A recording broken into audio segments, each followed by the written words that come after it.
customers a company's grown in the last year. So that might be a metric I'll reference in the personalized outreach. Oh, interesting. So I'll have Okay. a column in the sheet with that value to say all of this company, all the companies, this is how many customers they've grown by in the last year, or this is their current customer count. Just the way we emphasize it is tricky one. Yeah. All right, cool. This is another episode of the Automate and Grow podcast. My guest today is Marc Bromhall. He is the founder of ContentElect, which I always have a problem pronouncing for some reason. Marc and his company help SaaS companies in particular, but not limited to that, produce compelling content that basically helps drive new users to SaaS products. Is that right? Yeah, pretty much spot on. Yeah. So we, just a bit more broadly speaking, we help SaaS companies really utilize their blog as best they can to turn it into sort of, this inbound marketing machine that it should be. And what I mean by that is we write content for SEO, but also for things like thought leadership and sales enablement, so that whatever they're trying to use content for, they can have that content on their blog and let it fulfill its purpose there. How long ago did you guys start doing this? 2.5 years ago. Oh, okay. So you guys are relatively new. Pretty young, yeah. And as you can imagine, for those first few months, it was just really myself and my co-founder. And our first client, we kind of just looked after ourselves. And I think it was at client 2 or 3 that we brought someone on and we hired someone. Great. And what sort of companies have you guys helped out so far? Yeah, so a whole range of different SaaS businesses, but we started out with an initial focus on the travel industry. So, the majority of our first few customers were in the travel space, and one of our biggest customers to this day is still a travel company. But then since then, we've helped out companies in procurement, healthcare, accounting, law, alumni relations, recruitment, a whole host of different industries. Cool. So what was the thing that motivated you to start this business? I guess we saw there's always going to be a need for content, of course, but we've pivoted the business in more recently to focus on SaaS because, first of all, SaaS founders and SaaS marketers understand the value of content marketing, but they don't always necessarily have the internal resources to execute it. And so our value proposition is to say, look, let us do the content piece for you. And the great thing about that is we don't have to spend a lot of time educating a SaaS founder or marketer on the benefits of writing great blog content. They get it. So we can spend most of our time just explaining why we're good at what we do, and then actually hopefully engaging them and showing them what we can produce. So it's interesting you say that, because I think there's always, why is it that they understand the value of it? And like, what is the value to them that they get? Yeah, I think it's just because SaaS as an industry or model, if you like, is a lot newer. It hasn't been around for that long. And so when someone decides to start a SaaS company, they're starting it within the context of, the modern era, 2018, 2019, or even 2020.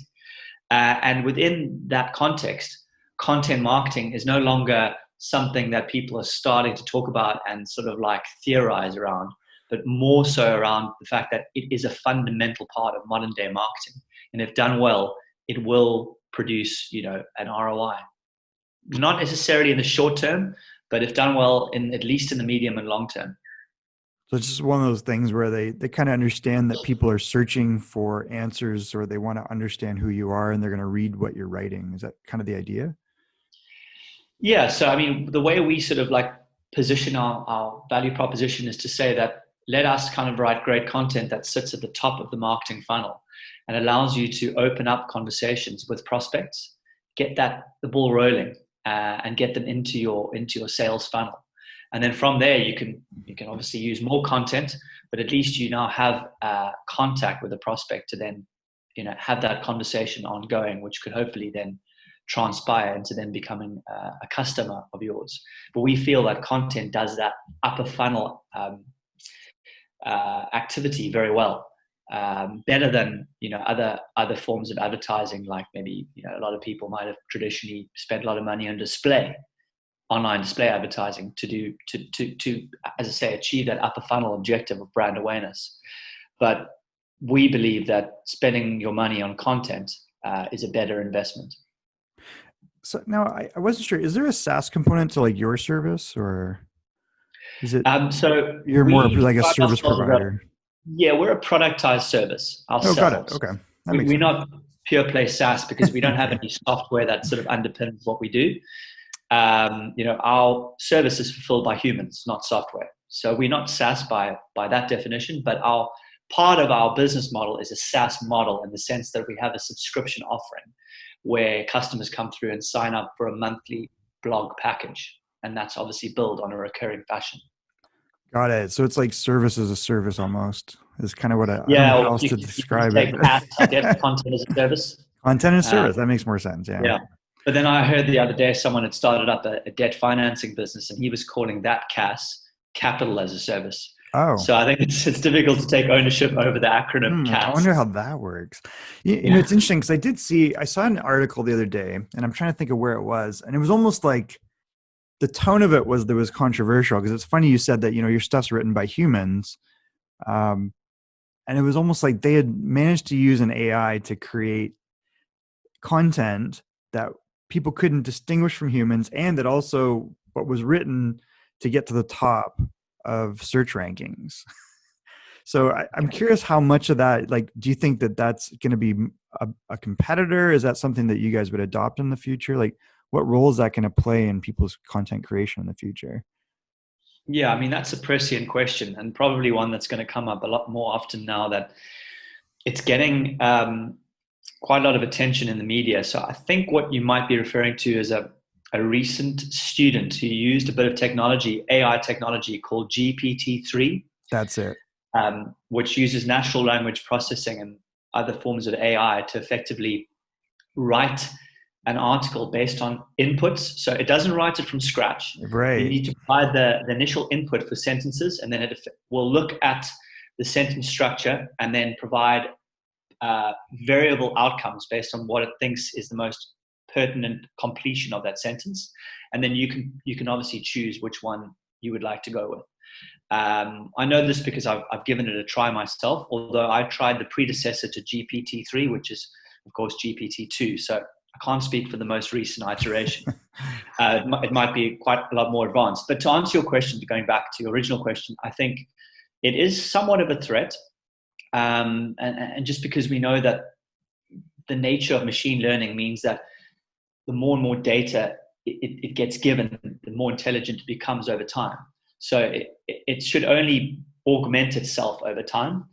But right now, in the current sort of era, it's still a little bit basic. And I don't think, and the consensus seems to be aligned with my views, which is the content, although it looks quite well written, is not written. You can see it's not written by a human if you actually read it properly. So it's like it seems obvious that it's not natural. Yeah, and I think because the title of it, I was looking at it, I found it because for the reference to the GPT-3, it was on The Verge. It was on The Verge, yeah, and I think The Hustle picked it up as well. The Hustle did too. Okay, maybe I saw it in The Hustle because I actually subscribed to The Hustle, and I guess the guy.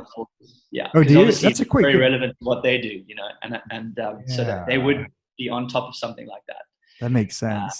So it's funny because I guess it's MIT reported on it, and it made it to the #1 spot on Hacker News, which I don't read, but yeah, that's really interesting. Yeah, I saw that. Yeah, I think just back to that point that at this stage, the one limiting factor of this kind of AI writing technology is the fact that it's unable to make logical reasoning attempts, or should I say, it's unable to kind of put out content based on logic and rationale. That's my point. And so if you put forward some more complex topics to it, I feel that it at the moment it's a bit constrained in what it's able to write. However, that of course may change over the coming years, and its logical reasoning ability may improve. Yeah. So I guess for you, it's probably something, it sounds like you already have an eye on, and it's kind of curious to see how things evolve over the next 4 or 5 years, or maybe sooner. I don't know. It might be faster for all I know. Yeah, it could. I mean, based on sort of Moore's law of how quickly technology evolves, I think it's probably going to, become more sophisticated sooner than we anticipate. Yeah, it makes sense. So yeah, we need to, of course, as a content agency, we need to pay heed to that. It's not something we should be taking lightly, and maybe we should, at some stage, look to try and integrate it into what we do. I don't know at this stage, but I'm Yeah, it's certainly just kind watching of it. curiosity on my part. So as, Yeah. as the content expert between the two of us. Yeah. So, that being said, what sort of tools, I know that, on this podcast, we do talk to people about, the tools that they use to grow their business. And I think you had mentioned that you have had success with attempts to automate parts of your business. And I don't know if that directly relates to systems or software. So I was kind of curious about, what your approach to that's been and what the results have been. Yeah. So we're always trying to look for ways to automate how we operate as a business. So first and foremost, we use G Suite to manage the entire business, because it's got everything we need. I think maybe if we were doing more complex functions in Excel, we might have needed a Microsoft product, but Maybe. Google Or Sheets is maybe just fine. not. Maybe not. Yeah. I use both. I Maybe. don't know. I find Yeah. that Google Sheets and G Suite is really good as well too. So Yeah, I think so too. So we use G Suite, that's like our bread and butter. And then we use a whole bunch of other little bits of application software to automate different processes. But I'd say the one which we find most beneficial is our email automation tool that we use, because that's bringing home the bacon, so there's true, direct yeah. attribution there. Like, we could obviously say that G Suite's very valuable to our business because it's fundamental, but when we look at the email automation tool, we can actually quickly say, well, look, this month it brought in this much revenue, or at least played a part in bringing that revenue in. And that tool is called GMAS.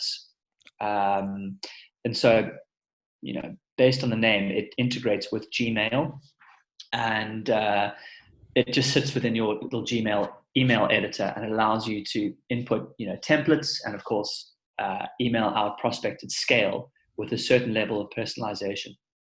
I've played with GMAS actually, and they've grown quite a bit, haven't they? Yeah, I think they have. Yeah. And so basically, it's like a Chrome plugin, like an overlay almost to Gmail. Is that right? That's correct. Yeah. And then to your point, you can create like your merge templates, and any contacts and communications are right in there.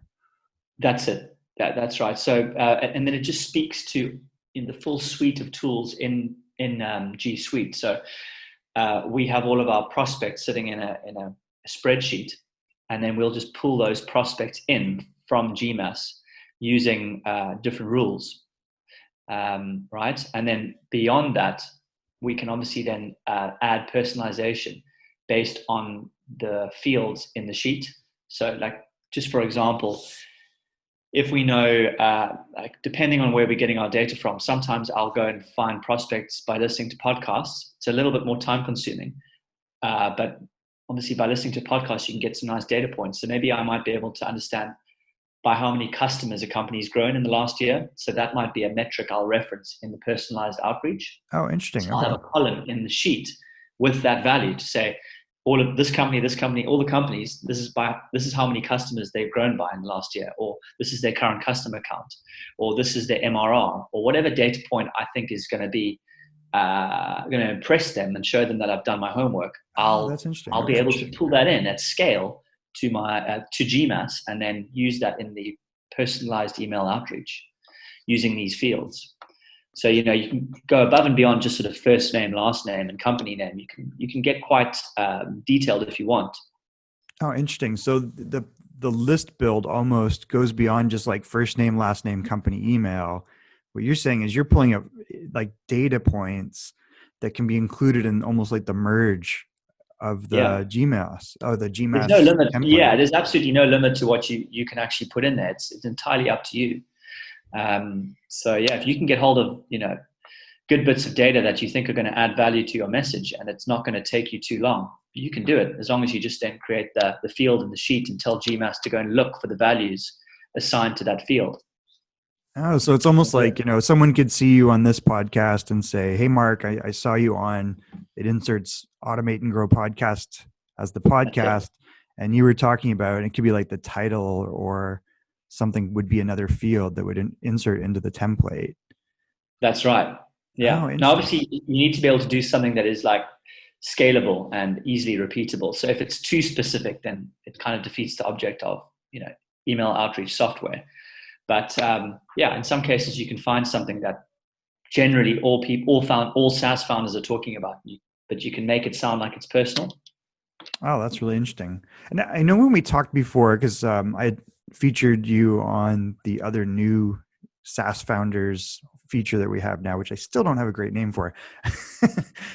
You had mentioned that, a lot of your growth over the last 4 to 6 months was a result of using LinkedIn and email. So I'm curious about what that process looks like and if there's any tools there that you found have been useful.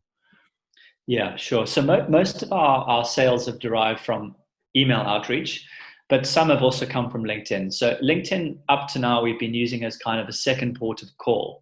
What I mean by that is if the email bounces or just never gets replied to, maybe it just never actually got into the inbox to begin with, or it went to spam.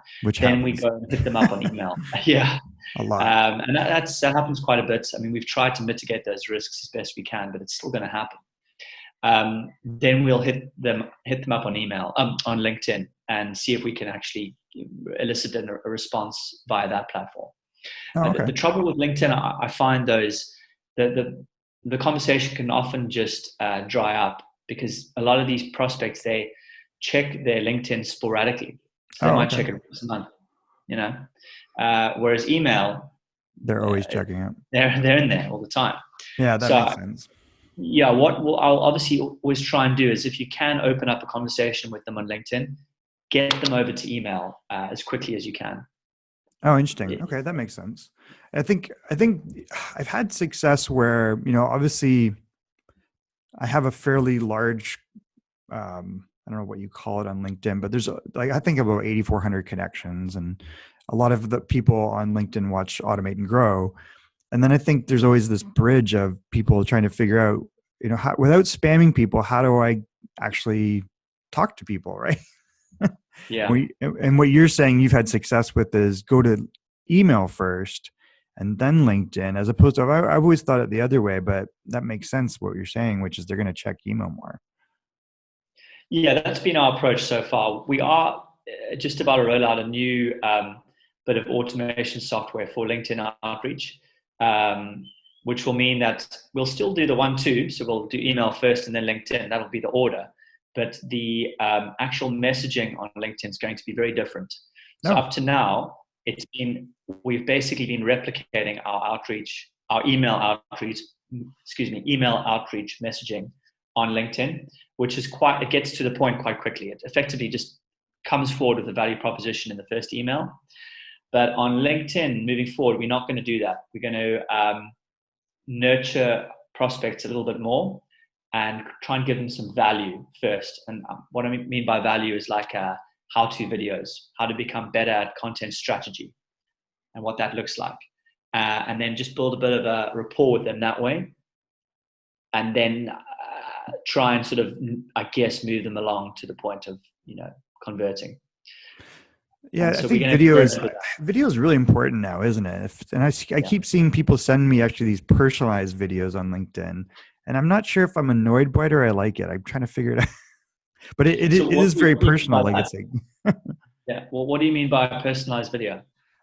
I've seen people where they will send me actually like a video of my website or a video of them talking over my LinkedIn profile and giving me kind of some feedback or at least showing that they're a real person, that they're paying attention to me.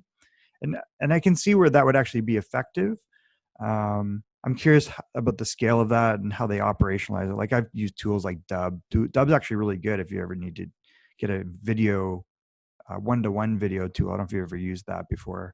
I think they're an LA-based startup, but They're neat because you can actually create a dub video from the messenger in LinkedIn, and then it'll insert like a little animated GIF that links to the video. Oh, okay. Yeah, it's kind of It's interesting. quite nice. I haven't heard of Dub before. I'll check them out. Yeah, Tubi's. We're going to use we use a tool called Loom, which you Yeah, I probably use know. Loom too. Yeah. Okay. I don't know why I use both. I switch between the two for different purposes, but Okay. Loom's really good too. That's another great Very tool. good. Yeah, really good. It's nice to do because we're doing like a actual how-to video, so we can have our mugshot still up in the corner, but then have the screen as the center stage. Yeah, I like that little bubble, and then it's like kind of like you're commenting on whatever's on the screen. It's kind of neat. Yeah. Exactly. Do you use any sort of software to like syndicate posts? I'm curious if you do like any, I don't know if there's any tools that you use for like across social media or the blog. Okay, so we strictly content creation. So we don't take care of any of the distribution. Oh, for clients. Leave that to our client. Yeah. Oh, ourselves. Yeah. No, we don't actually use any, as a business, no, we don't use any content syndication tools at this stage. You just kind of like hand post everything. Yeah, exactly. The right term? Yeah, I guess, yeah, hand post. Manual. I mean, we only really kind of present on LinkedIn and Facebook at this stage. But the strategies are quite, well, because the platforms are so different, the way we participate is quite different, you know? So, yeah. Have you found success in finding clients on Facebook? In the beginning, we did, but those clients didn't stick around for very long. They weren't sticky. Interesting. So we stopped, and this was using Facebook advertising, to be clear. Right. So we used Facebook Messenger advertising, which worked quite well, where they could effectively just open up a conversation with us in Messenger. But yes, the clients we landed from that didn't hang around all that long. So we've done that. It's a weird platform. It's like such a powerful tool from an ad point of view. But I have the same issue and dilemma. It's like, I don't know if my client's here. Yeah. I mean, it definitely, from a B2C standpoint, it's phenomenal. Like I know guys who were in like e-commerce drop shipping. I don't know about now because I think it's very competitive, but like maybe 5 years ago, absolutely killing it, making a lot of money every day by just optimizing ads for direct response. So getting people to click through and buy their watch or their gizmo, through an ad and through clever retargeting. Yeah, it's definitely like, of all the ad platforms, whether it's Google or, well, LinkedIn's probably the not greatest. Twitter's not amazing, but Facebook's got the most tools, and I can't use them because it just doesn't, my person's not there. That's the way I feel, right? You try elsewhere. Yeah. Yeah, for sure. I think we feel the same way, especially now that we've really dialed in on SaaS. And look, there are a lot of SaaS groups on Facebook, of course. True. But I think LinkedIn, for the time being, has more of our tribe than Facebook does, or at least Facebook's maybe got the tribe, but we're not finding them. Yeah, I'm probably in the same boat. I'm curious what your, if there's any approach that you've had to, kind of like systematizing or managing the internal content. Because I don't know, are all your content creators in-house, or do you use freelancers for some of that? Yeah, so it's a combination of both. We have in-house account managers working with a team of freelance writers. And so how they work is they work together on every single project, whether it's one article or 10 for a client, it doesn't matter. The way a new order is handled is that it comes in, the account manager picks it up, turns the brief into something that's going to be easy for the writer to understand, sends it on to the writer. They write the content, send it back to the account manager for proofreading and final edits, and then that article then goes back to the client. So you're getting two people working on your article, a writer and an account manager. And the account managers are kind of, they started off as writers, okay. And then they've worked their way up. Are you using are you just using email for that internal communication? Yeah, so nothing that sophisticated. It's done on email at this stage. So yeah, we would deliver it usually in a Google Doc, in fact. So we would include a Google Doc link. And then why we do that is because if they have any revision requests, they can do that using the commenting feature, which is really nice because it's collaborative. So they can have their whole team come in and make some comments. And then we can just quickly go in and look at those comments, make the changes, and then resolve them all. And that's all done in the cloud. So you don't have to go back and forth with uploading, downloading. But Yeah, other Google than that, Sheets is like awesome though, really, in a way. Like I kind of love it's like a simple thing, but I do like Google Sheets a lot. Like any of that G Suite stuff is really useful to yeah, share. Google Docs, like exactly, really useful. Yeah. I haven't quite bridged my life to using the presentation part, but I know that a lot of people are starting to use that more. Okay. Yeah, we haven't done much in that either. Yeah, I haven't. I tend to be a keynote guy personally, but Okay. Yes. Mark, I want to be conscious of your time. Sure. Is there anything that we haven't touched on that you think would be valuable to know about how you've had success in growing your business in the last few years? Yeah, I mean, I think what we've monitored quite closely is the smaller details around email outreach. So we've done a lot of testing to refine the copy and the overall structure, wording, all of the elements of the copy to try and get that copy to the point of delivering the very highest conversion rate ultimately. And so that includes a number of different attributes, but just top line. Uh, how many words we use in the message. So we try and keep it under 80 words. We don't want to go too long because you can lose someone's interest. We want to make sure the copy is spread out so it's easy to read, not too many chunky paragraphs. We want to make sure it's as personalized as possible. We also want to make sure that there's maybe a bit of humor or some element in the copy that suggests that they're dealing with another person. Yeah, it's not just someone just spamming them with the message that's going out to thousands of others. They're actually dealing with somebody. And then recently, we're about to just do some testing on formatting on subject lines. So there's a Chrome plugin you can get, you probably know about it, which can change the format of the subject line just to make it look, should I say, stand out a bit more. So, otherwise every single subject line in the inbox looks the same, but with this formatting tool, you can tweak it so that it just stands out. You can put it into italics or bold or just different formats. So we're going to A/B test that and see what results that produces. Yeah, I'm probably the weakest on my email marketing, to be honest with you. That's probably like the worst thing I'm. So I always learn when I talk to people like Mark that, how they think and for terms of what you're talking about is the visual structure and layout of information. And then even in the subject line, I never thought of that. So I've actually never used that tool. So. Yeah, and we've tested the subject line extensively, going with all of the kind of well-known subject lines in the industry that deliver favorable results, and we've arrived on one which is effectively just like one word. It's very short, but it works. Whereas the other ones where you include like the company name or the person's name, that they also garner good results. But this one, we just basically say 2 minutes ? Oh, wow. That's crazy. And that gets the best results. Yeah. I get there's probably a few, it's hard to know exactly why, you have the data, but you don't necessarily know why it's producing more favorable experiments and figure it out, right? Yeah. But yeah, exactly. But I think it might be down to the fact that it's builds a bit of intrigue because, well, what do you want 2 minutes on? Are you going to ask me something? Are you going to tell me something, or what's it on? And then the other thing is that obviously it doesn't take up that much space. So then there's more space in the rest of the preview for them to actually kind of get a gist of what the email is about. That's interesting. I wouldn't have thought of that. That's interesting. Yeah.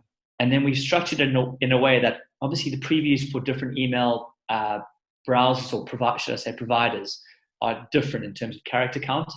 But for Gmail, I think I can't remember, maybe 120 characters. We've got it structured in a way so like on Gmail, it just truncates at the point where it mentions their company name. So like, once again, that builds sort of intrigue around like, okay, well, what were you going to say about my company? Like, what, so I think it's a combination of those two things, but it's hard to definitively know unless you start to get. It's funny you say that because I think in my head, that's my biggest problem with creating email campaigns and like being consistent with them is it's like, I'm trying to get in the head of the person that's on the other side. And I don't always I feel like I'm guessing. There's something about that bothers me. Yeah. Actually, that brings up one question that I did forget to ask, which is, so when you're doing your own outbound campaigns, what sort of calls to action are you building into them? Like, because obviously you want a response to the email. Are you trying to get the response in the email, or what do you usually do? Yes, we do. So we end the email just with a simple question of asking them whether they would like to see some samples of our writing. Oh, And it's for our business, it's quite nice because it's an opportunity for them just to get something for free. And they're not on the hook for anything, right? They can look at the samples and that's it. And that tends to work quite well. So that's our call to action.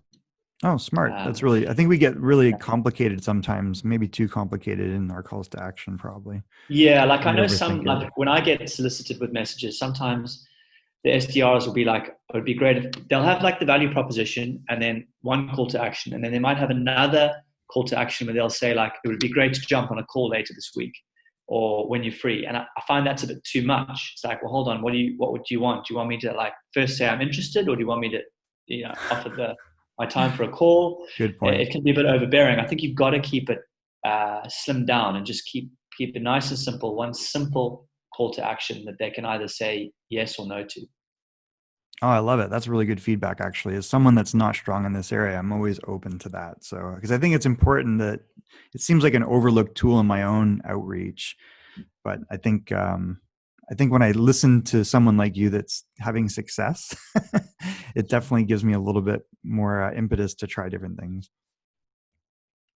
Nice. Well, I'm going to wrap with a couple quick questions. One is, how are you, Marc, changing the world? Wow. Okay. Well, I mean, I think I don't know if it's like, but yeah, it's a very audacious. Like that's a big very question. Deep question. Changing the world. Well, look, I think we obviously try through our content to really genuinely write stuff that is of a high quality and adds value to a reader. So with that in mind, I think by doing that, we're trying to obviously perpetuate the internet with more great content rather than more kind of clickbait, low quality content that is misleading and wastes a lot of people's time. I love it. That's actually a pretty valuable mission, probably. Yeah. How do people get in touch with you? Yeah, so they can just come through to our website, which is ContentElect.com. That's the word content and then elect, all one word. And there's a contact form on there, and they can just hit us up, and we'll respond within 24 hours. Terrific. Well, I'm excited about where you're going with this, and I'm definitely going to stay in touch with you because I think I learn a little bit every time I talk to you. So the final thing I'll ask, though, is when we have interesting people on the podcast, just like the other show, we like you to nominate other interesting people. We typically talk to experts or entrepreneurs on Automate and Grow, and particularly about how people are growing their business through systems or software. So I'm curious who you, Marc, would like to nominate as a future guest of Automate and Grow. Automate and Grow. Yeah, so hold on. Let me just think who I've got in mind. Yeah, so you could get in touch with a chap. Yeah, I think this would work quite well. His name is Bradley Harris, and he is the founder of a company called WorkTaps, which is effectively referral software for big hourly workforce companies like a hotel chain, like the Hilton Group. Oh, okay. Yeah, he might be of value to reach out to and see if he's interested. Terrific. So it's Bradley Harris, right? Bradley Harris, also in California, funny enough. In there we LA. go. We have someone else. I think because you're there, like these people are coming into my mind as funny. First choice. Yeah, we should. I don't know if I mentioned it before, but Marc is in Cape Town, South Africa, right? That's right. Yeah. So that's why it's funny that he's nominating people that are closer to me, which is in California. So so you won't have those time zone issues. Exactly. Although you very kindly got on. Oh my goodness! I don't know what's going on with my calendar, Marc. I'm so sorry about that. But look, it's rare that I get on a call at this time with someone in California. I'm usually on it when it's dark outside. So thanks for that. That works out better then. I'm glad. Well, we'll have to reach out to Calendly, and maybe we can get like a founder from Calendly to talk about Calendly and why my calendar's messed up all the time. Yeah, good idea. Yeah.